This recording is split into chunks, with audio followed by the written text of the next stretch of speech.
They thought he was just another neighbor they could bully. They banged on his gate, shouted at his wife, and demanded his property keys like they owned the place. But what they didn't know, the man behind that gate wasn't just any homeowner. He was a retired Navy SEAL. And when the HOA pushed too far, the whole neighborhood found out just how dangerous it is to underestimate the wrong person. Stillwater, Minnesota. A place that, on the surface, looked like the definition of peace. Lakeside homes lined up in neat rows. Fresh-cut lawns. White fences. Families walking dogs at sunset. If you drove through, you'd probably think, wow, what a perfect place to live. And that's exactly what Andre Whitlow thought when he bought his home there. A spacious brick house, a private backyard, and best of all, his own gate leading directly to the water. The dream come true for him and his wife, Maya. They imagined summer evenings grilling on the patio, kids playing by the water, and quiet weekends away from the chaos of city life. But what they got instead was drama, intimidation, and harassment so bad it felt like living in a battlefield. Because when the new HOA president decided Andre's property should belong to everyone, she made it her personal mission to break him. The HOA president, a woman named Carol, had one obsession. That gate. It was the fastest route to the lake, and she wanted it. Now, most neighbors were fine with walking around to the community dock like everyone else. But Carol insisted it wasn't fair. She claimed the HOA had authority over all access points to the lake, including Andre's private one. So she marched right up to his door one afternoon and said the words that started it all. Hand over the key. Andre, polite as always, explained that the gate was on his deed, on his land, and no one had the right to use it but his family. Carol didn't take it well. She snapped. Give me your damn keys now. That one demand lit the fuse. At first, Andre thought it was just one person with too much attitude. But he was wrong. Within days, he started getting letters in his mailbox. Official-looking papers with the HOA logo stamped at the top. They accused him of violating community spirit, of being uncooperative, even of endangering neighborly relations. One letter claimed he could be fined $500 for every week he refused to give up the key. Another warned that his landscaping was out of compliance, even though his lawn was spotless. It was obvious what was happening. They were trying to wear him down. Maya begged him not to stress, but Andre could feel the pressure building. Each time he saw Carol across the street, she gave him that smug look, like she had already won. And the gossip started. At block parties, people whispered that Andre was selfish. Kids repeated things they heard their parents say.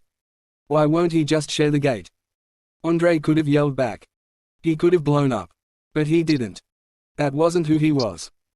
He stayed calm, collected, and stuck to the facts. Until the night the HOA crossed the line. It was a Tuesday evening.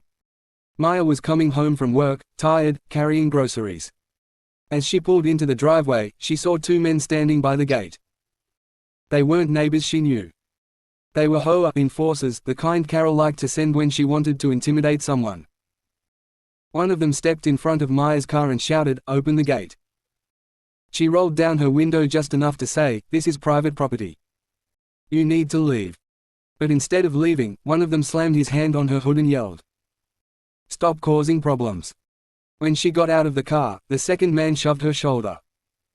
Maya stumbled, dropping her bag of groceries on the driveway. That's when Andre appeared at the door. He didn't run. He didn't shout. He just walked, slow, steady, controlled. The kind of walk that makes grown men freeze in their tracks. He stood there, broad-shouldered, calm, and said, "Touch her again. I dare you." The men looked at each other, muttered under their breath, and walked off. But as they left, one of them hissed, "You'll regret this." Andre picked up the groceries, helped his wife inside, and made sure she was safe. But inside, his blood was boiling. These weren't just neighbors anymore. They were thugs. And if they thought they could scare him, they had no idea who they were messing with. Because what Carol and her enforcers didn't know. Andre wasn't just a quiet homeowner. He wasn't just a guy with a nice house. He was a retired Navy SEAL. A man trained to handle pressure, violence, and intimidation far worse than anything this HOA could throw at him. But he wasn't ready to reveal that, not yet. And if you think that was wild, wait until you hear what happened when the cops showed up later that week. Click here, you won't believe it. 2 days later, flashing blue and red lights pulled into Andre's driveway. The HOA had called the cops, claiming Andre was blocking community access and threatening neighbors. Andre walked outside to find 2 officers standing there, notepad in hand. Behind them was Carol, smirking, arms crossed, pointing at the gate.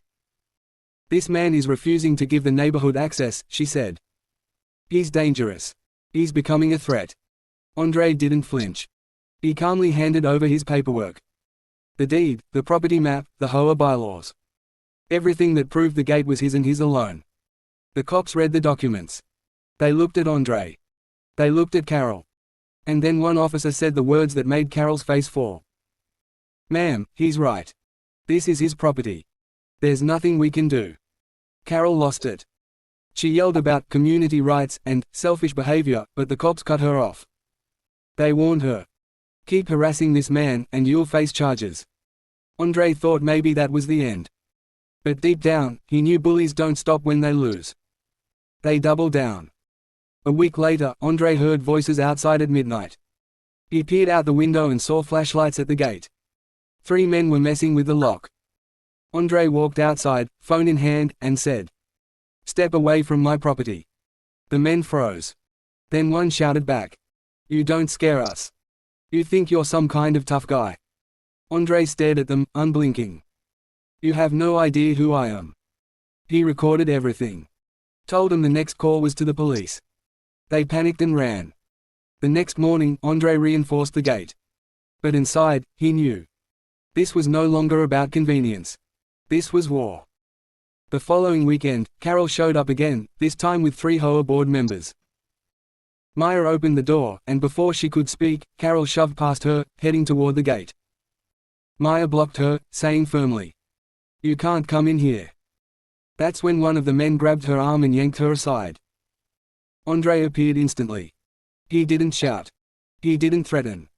He just looked at them with a stare that could cut through steel. "You put your hands on my wife again," he said, his voice low, "and I promise you'll regret it." The HOA members froze. For the first time, they realized they weren't in control. Andre called the police. And this time, it wasn't about a gate. It was about assault. Maya gave her statement. Witnesses confirmed what happened. And when the officers asked Andre if he felt threatened, he finally revealed it. "I'm a retired Navy SEAL. I faced worse than this overseas. But I won't let cowards attack my family." The officer's eyes widened. Carol went pale. The board members shifted nervously. The HOA had tried to break a man who had spent years fighting for his country. And now they were the ones facing charges. From that day forward, everything changed. The police filed reports. The assault charges hung heavy. Neighbors who once whispered about Andre now avoided Carol. The HOA's power crumbled. Within a month, Carol was forced to resign as president. The board replaced her with someone calmer, someone who just wanted peace. Andre and Maya finally got the quiet life they'd dreamed of. Their gate stayed locked. Their privacy remained intact. And the neighborhood learned the most important lesson of all. You don't mess with people's rights. You don't touch someone's family. And you definitely don't underestimate a man who's been through battles you can't even imagine. Do you think the cop went too far, or not far enough?